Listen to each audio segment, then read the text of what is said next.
die Haare hochgesteckt und das sieht's ganz hint. Eine Frau, wie man sonst nur im Porsche findet. Ich sag's dir, Alter, das kann er wohl nicht wahr sein.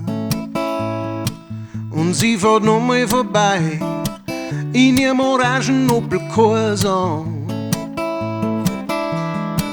Da in der Gegend war's auch gestern schon und 2, 3 Mal war's auch heute schon da. Hörst du eigentlich zu? Spätzl, ich sag's dir. Sie fährt schon wieder vorbei in ihrem orangen Opel Corsa. Um die Ecken hab ich welche gefragt. Habt ihr schon gesehen? Nein, nein, nein, haben's gesagt. Hey, die eine, die meinen, wenn sie seht's, dann wird euch alles klar. Die kommt bald wieder ums Eck in ihrem orangen Opel Corsa.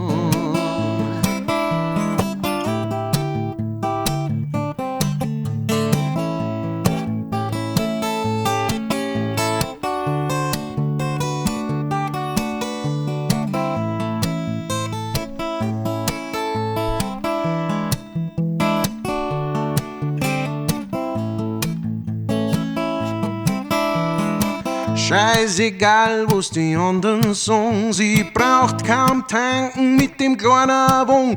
Kannst du's wieder mal sehen? Die Alte hat ein Hirn, ich sag's dir. Und sie schaut auch noch super aus, wenn's fährt mit ihrem orangen Opel Corsa. Alufeng und viel PS, ein Haufen Hubraum, wer braucht denn das? Alles, wo sie will, ist ein Wagen, der einfach fährt, ja. So wie die eine, die meinen, in ihrem orangen Opel Corsa. So wie die eine, die meinen, in ihrem orangen Opel Corsa. So wie die eine, die meinen, in ihrem orangen Opel Corsa.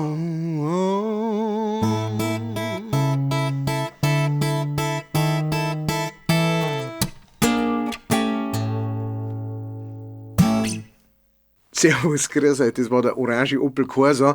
Der Song ist von Justin Townes Earl, einer meiner absoluten Lieblingsamerikaner, Singer-Songwriter. Und der Song heißt im Original Champagne Corolla, also ein champagnerfarbener Toyota Corolla. Ich hab mir gedacht, ich hole den noch ein bisschen mehr zu uns her und mache einen orangen Opel Corsa draus, weil, wie der Justin in einem Interview gesagt hat, gesagt hat, in einem Interview hat er gemeint, du siehst einfach nie einen champagnerfarbenen Corolla. Und dann haben wir gedacht, ja, einen orangefarbenen Opel Corsa sieht man auch nicht. Falls ihr einen kennt, der so einen hat, macht ein Foto und schickt es mir. Ich würde es gerne sehen. Ja, ansonsten wisst ihr, was zum Tor ist. Wer mich unterstützen will, schaut in die Links oben oder unten, klickt drauf, sucht euch was aus und werdet zum Beispiel Patreons oder Paypaler oder sonst was. Vielen Dank für die Aufmerksamkeit. Jetzt kommen meine speziellen Spätzeln von Patreon.